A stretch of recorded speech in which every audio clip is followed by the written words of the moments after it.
Hey guys, so today it's Tuesday. Not sure what this punk's doing. What do you want?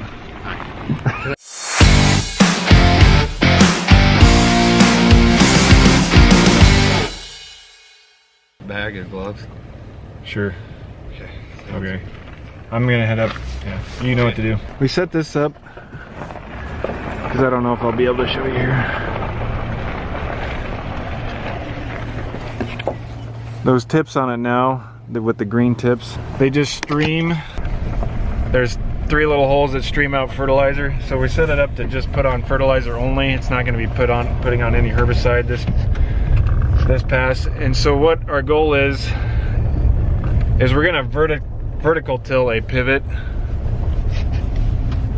But before we vertical till it, we're going to put what we normally put on with our strip tiller on underneath the pivot, and then we're going to come in and strip till it to kind of, or strip till it, we're going to VT it, vertical till it to kind of incorporate it, I'm getting ahead of myself here, try to incorporate it into the ground a little better so it stays. And so we're going to try that on a pivot, and plus we're going to do a few more pivots with no-till by stripping that on. The idea behind those streams is kind of a more intense band to kind of penetrate the ground better instead of just purely broadcasting it. There's different kind of forms you can do with sprayers and different things, so you just don't have to spray only. So that's what we're doing now with that, I guess. Just met my dad on the road. He was going this way and should have been going that way.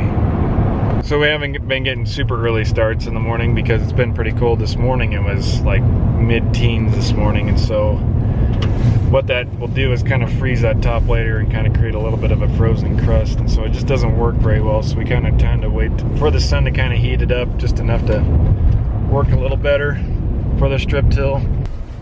We're pulling into a different field. Right now we're just moving equipment around, getting ready to light this candle. Hi, auger. So this morning it was like 15 degrees, so we still didn't get started strip tilling until about 11 o'clock this morning, maybe a little before. But they got done on a bean field we had, and so I turned over my machine to John, he's running it, and Tom, they moved to another field. We just got done moving the trailer and his pickup over there to the next field. So, but what I'm gonna do, since John's kind of relieving me, is I'm gonna go, I got a pivot tire that needs fixed on a pivot, and so I'm just gonna swap them out. We usually have spares around just so we can do that, so we don't have to go wait for them to fix it and then take it back out. So it's a lot quicker that way.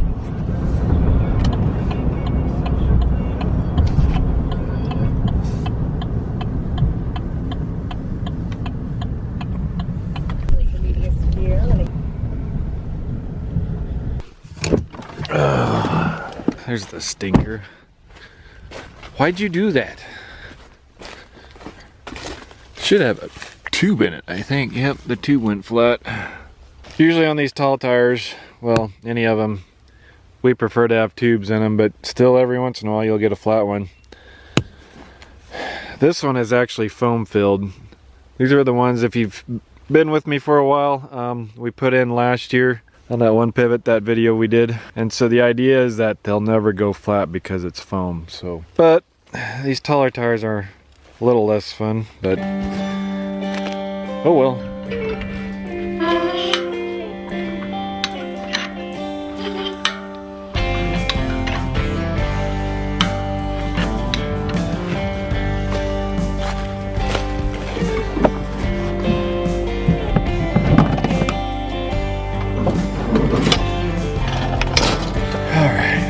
I guess the size first.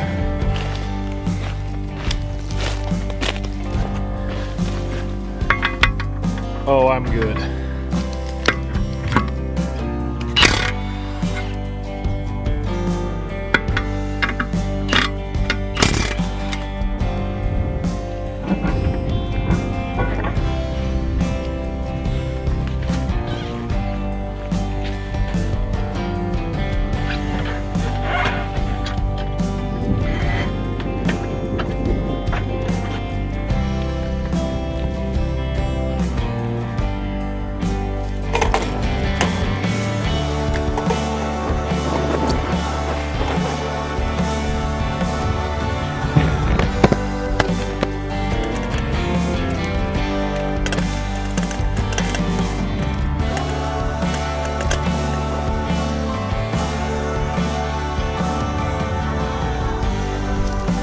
Got it started. Rest is downhill.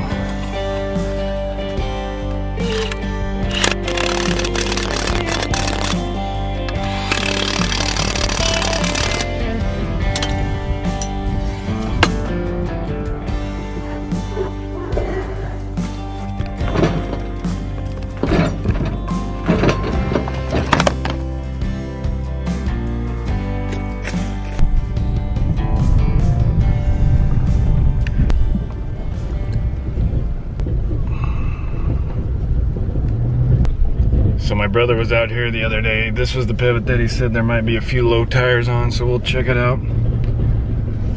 Better be, it's a little ways from the shop. Yeah, I'd say she's a little squatty.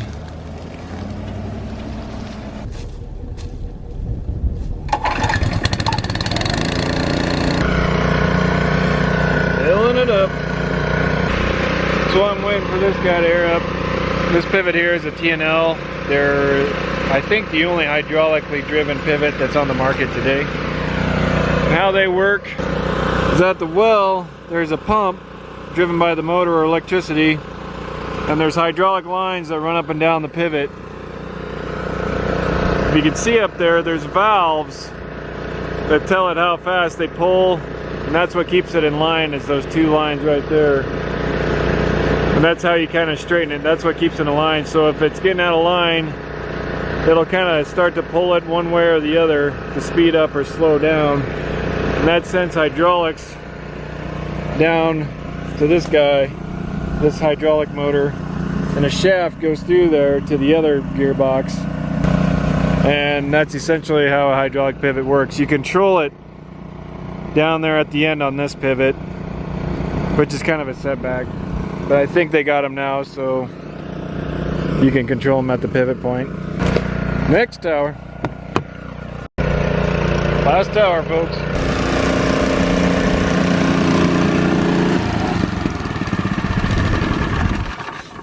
Should have enough juice, air left in the barrel. Top this one off. So this is how you control it on the end here. That's your speed. Sorry if the wind. That's your speed right there. And that's your direction.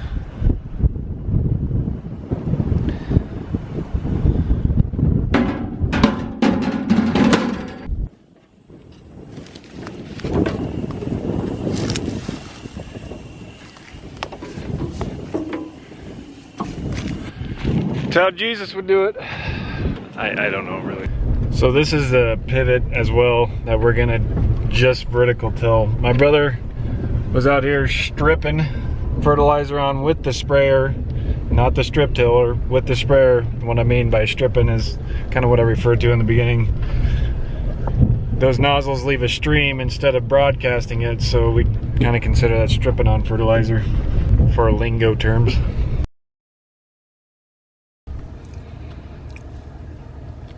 No bueno. I would have had a little bit more on this video, but I had an SD card about halfway through a day have an error warning on the rest of the videos, so I've been having, you guys are thinking this is my first rodeo probably, so I think I'll go find a blanket. Take care, guys.